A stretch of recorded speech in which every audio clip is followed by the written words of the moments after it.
When I first started my fitness journey, I made the same mistake which I see so many people over all levels from beginners to advanced keep on making, which is overtraining. I used to go to the gym, I used to work out for an hour to even an hour and a half some days, and I would be going 6 times a week. And oftentimes, actually, when I was at uni and whatnot, I actually went to the gym up to 2 times per day for over an hour each time. This is one of the most common gym mistakes people make, where people completely overdo the amount of training which is needed to create muscle growth, and it actually tends to backfire and really sets people back. So in this video, I'm going to go over exactly how you can build a ton of muscle in just 30-minute workouts per day. So this is an issue which you see across all levels of people in the gym. You can see this in people who are advanced, people who are intermediate, and people who are just starting. A lot of people just have way too much volume in their workouts, and it just leads to them ending up wasting a ton of time in the gym. The more you actually understand the muscle building process, the more you realize that you don't actually need to be spending so much time in the gym at all, and you can actually get a lot done with a lot less. So the first topic I want to go over is your muscles actually only need a few sets in the gym per exercise to actually tear. So you actually get 70% of the muscle building stimulus from just the first set that you do in the gym. So the second set after this leads to 90% of the total muscle building stimulus to create hypertrophy. So if you have a think about people who do 5 sets per exercise or per muscle group when they go to the gym, those last final 3 sets are actually quite unproductive because they're actually expending a lot of time and energy just to try and get that last final 10% of that muscle building stimulus on that muscle group in the gym. This is a common mistake you see people make where they have multiple exercises per muscle group, and for each exercise they're doing 3 to 4 sets. I've seen this quite often. It's actually quite a common mistake people make, but they just think that you actually need a lot more volume than you actually need, and it's just detrimental and it actually sets you back on your bodybuilding journey. So when taking this into consideration, you'll realize that you actually only need between 10 to 12 sets per workout. So this is kind of like the sweet spot that you should be aiming for when you go to work out and you hit the gym. You should actually only be aiming for 10 to 12 sets total. The absolute upper max for this is around about 15. However, if you're going more than 4 days a week, I wouldn't recommend doing 15 because it's just too much strenuous on the body. So if you're just doing 10 to 12 sets per workout and you're building a couple muscle groups in one workout, for example, if you're doing push, I'd recommend only just doing 3, maybe max 4 exercises on your chest, and then just doing a couple for your shoulders and then a couple for your triceps as well. And that should just get you to 10 to 12 sets per workout. If you want to check out my paid course, it's just going to be the first link in the description below. So I'm pre-sale now for $49. And in that course, I've got my own personal push-pull legs and upper body workout routine. And I've also got a course on training, dieting, testosterone, and also workouts as well. So if you want to check that out, that's going to be the first link down in the description. Now, one important topic to talk about when mentioning this and mentioning training and actually holding back on the volume is that you actually still need to make sure that these reps are productive. So what this means is you need to be going to around about 1 rep in reserve, where you're training not to failure, but until the point where you've got 1 rep still left in the tank.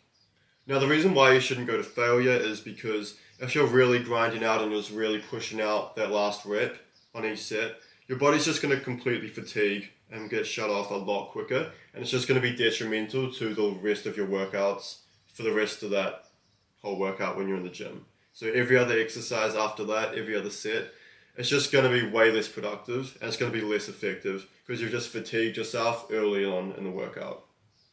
So although you're dropping down the volume quite a lot, which is good, just make sure that your reps that you're doing and the sets in the gym, that you're going really close to failure. So make sure that you're really just 1 rep away each time from hitting failure so that you're getting the most out of this lower exercise range. So the reason why overtraining actually causes setbacks and actually is just not only a waste of time, but it's just going to set you back on your whole gym journey. And it's actually just detrimental to be training as much as I used to and as I see a ton of people training now.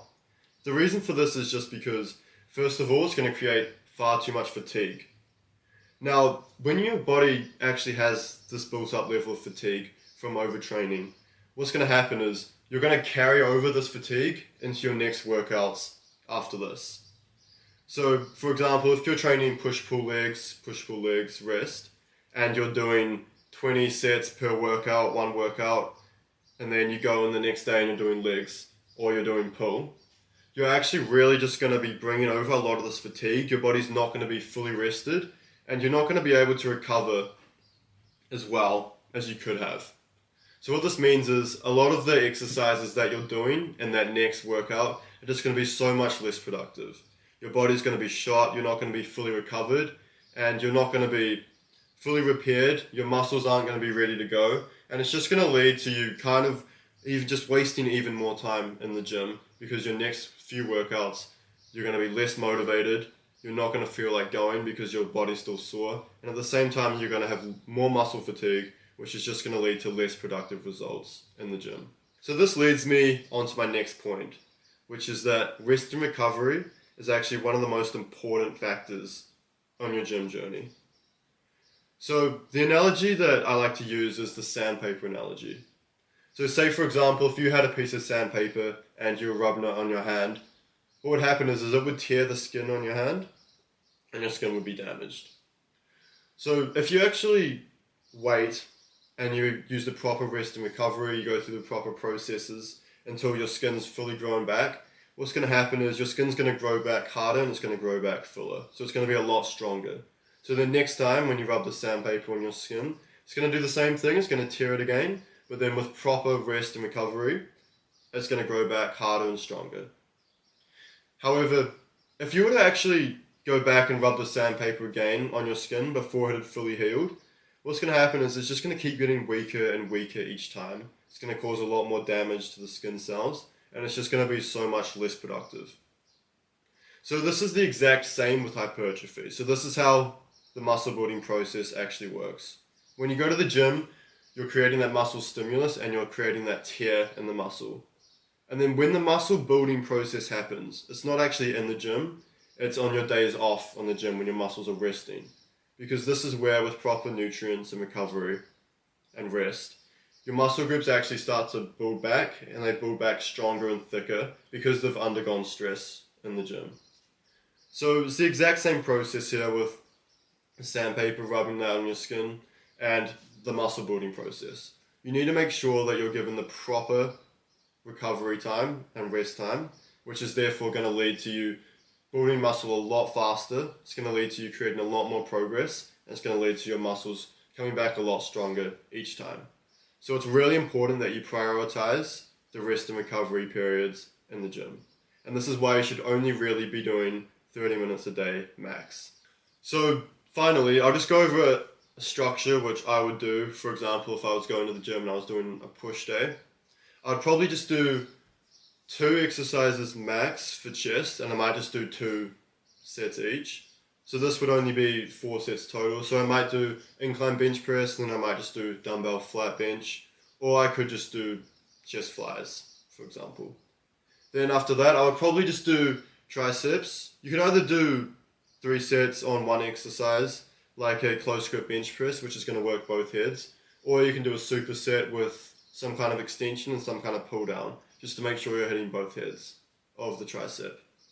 Then finally, I'd only just do 1 or 2 exercises for your frontal deltoid, just because you're already kind of hitting this a lot with a lot of the chest movements you're doing anyway. And then I just do 1 other exercise for 1 or 2 reps for your side lateral deltoid. So this is really all the volume you need to create a ton of muscle growth in the gym and to get that progress you're looking for. And as mentioned, the more you just overdo this process, the more you're actually setting yourself back, and you're actually pushing yourself away from your fitness journey and your goals and where you need to be.